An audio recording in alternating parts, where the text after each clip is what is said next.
नमस्कार विद्यार्थी मित्रांनो, शालेय स्पर्धा परीक्षा या आपल्या आवडत्या यूट्यूब चॅनलवर मी शीतल रोहकले आपले खूप खूप स्वागत करत आहे. चला तर आज आपण भाषा विषयातील महत्त्वाचा घटक शिकणार आहोत. तो आहे कविता.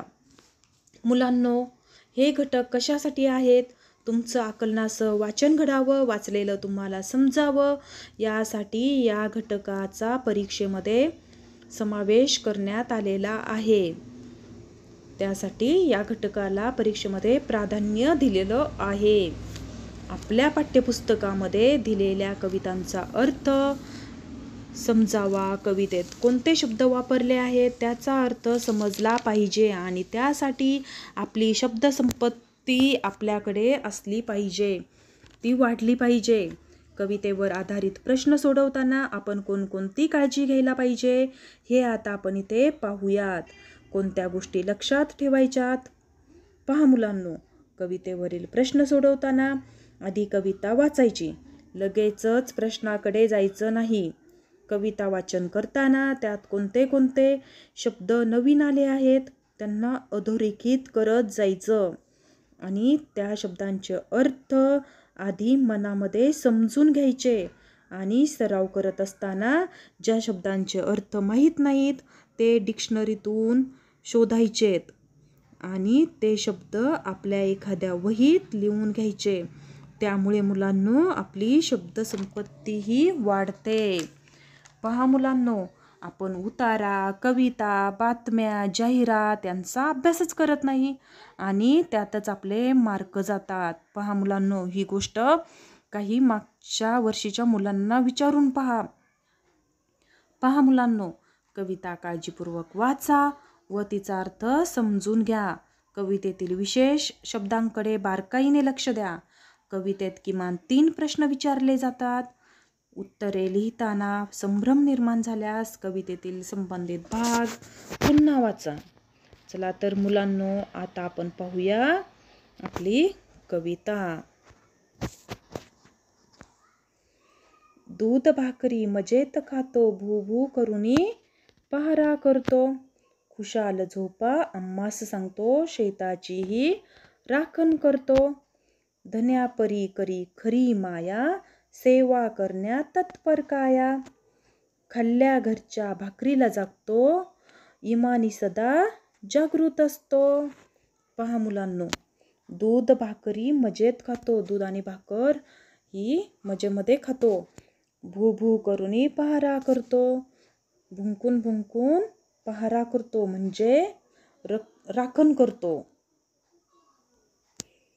खुशाल झोपा आम्हास सांगतो, शेताचीही राखण करतो. धन्यापरी करी खरी माया, सेवा करण्यात तत्पर काया.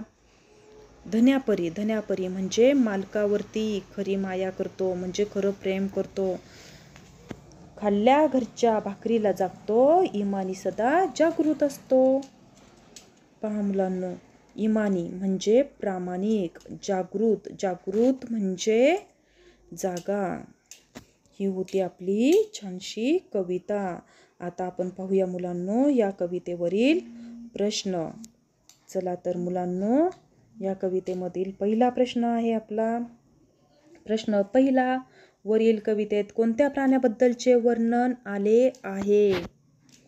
पर्याय आहेत. पर्याय क्रमांक 1 बैल, पर्याय क्रमांक 2 घोडा, पर्याय क्रमांक 3 गाय, पर्याय क्रमांक 4 कुत्रा. पहा मुलांनो, पाहूया आपण या प्रश्नाचं स्पष्टीकरण. पहा मुलांनो, या प्रश्नाचे उत्तर आपल्याला कवितेच्या पहिल्या 2 ओळीतच सापडते. दूध भाकरी मजेत खातो, भू भू करुनी पहारा करतो. भुंकणारा आणि पहारा करणारा म्हणजे राखण करणारा प्राणी असतो कुत्रा. या पहा आता मुलांनो, या पर्यायामध्ये पर्याय क्रमांक 1 बैल, पर्याय क्रमांक 2 घोडा, पर्याय क्रमांक 3 गाय या प्राण्यांचे वर्णन आलेले नाही. म्हणून मुलांनो, पर्याय क्रमांक 4 हे उत्तर अगदी बरोबर आहे. पर्याय क्रमांक 4 कुत्रा हे उत्तर अगदी बरोबर आहे. चला तर मुलांनो, आता आपण पाहूया आपला प्रश्न पुढचा प्रश्न आहे मुलांनो. प्रश्न दुसरा. खाल्ल्या घरच्या भाकरीला जागणे या अर्थाची योग्य म्हण कोणती? पर्याय आहेत. पर्याय क्रमांक 1 खाल्ल्या घरचे वासे मोजणे. पर्याय क्रमांक 2 जशी देनावळ तशी धुनावळ. पर्याय क्रमांक 3 खाई त्याला खवखवे. पर्याय क्रमांक 4 ज्याची खावी पोळी त्याची वाजवावी टाळी. चला तर मुलांनो, या प्रश्नाचं स्पष्टीकरण आता आपण इथे पाहूया. पहा मुलांनो, पर्याय क्रमांक 1 खाल्ल्या घरचे वासे मोजणे. पर्याय क्रमांक 2 जशी देनावळ तशी धुनावळ. पर्याय क्रमांक 3 खाई त्याला खवखवे. या तीनही पर्यायांचा अर्थ खाल्ल्या घरच्या भाकरीला जागणे असा होत नाही. म्हणून आता आपण पाहूया पर्याय क्रमांक 4. पर्याय क्रमांक 4 आहे ज्याची खावी पोळी त्याची वाजवावी टाळी. ह्या म्हणीचा अर्थ खाल्ल्या घरच्या भाकरीला जागणे असा होतो. म्हणून पर्याय क्रमांक 4 हे अगदी बरोबर उत्तर आहे.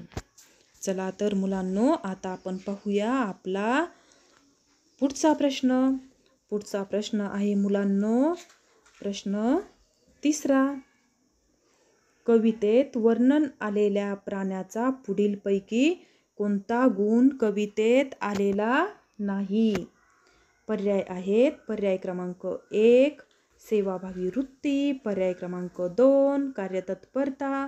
पर्याय क्रमांक 3 स्वच्छंदीपणा. पर्याय क्रमांक 4 इमानदारपणा. चला तर मुलांनो, आता आपण पाहूया या प्रश्नाचे स्पष्टीकरण.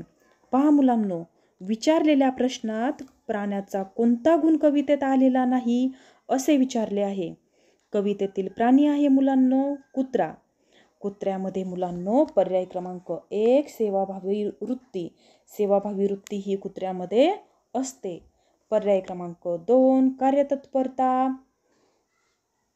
पहा मुलांनो, कार्यतत्परता ही देखील कुत्र्यामध्ये असते. म्हणून पर्याय क्रमांक 2 हेही उत्तर होऊ शकत नाही. पर्याय क्रमांक 3 स्वच्छंदीपणा कुत्र्यामध्ये नसतो. म्हणून पर्याय क्रमांक 3 हा पर्याय बरोबर आहे. आता आपण पाहूया पर्याय क्रमांक 4 इमानदारपणा कुत्र्यामध्ये असतो.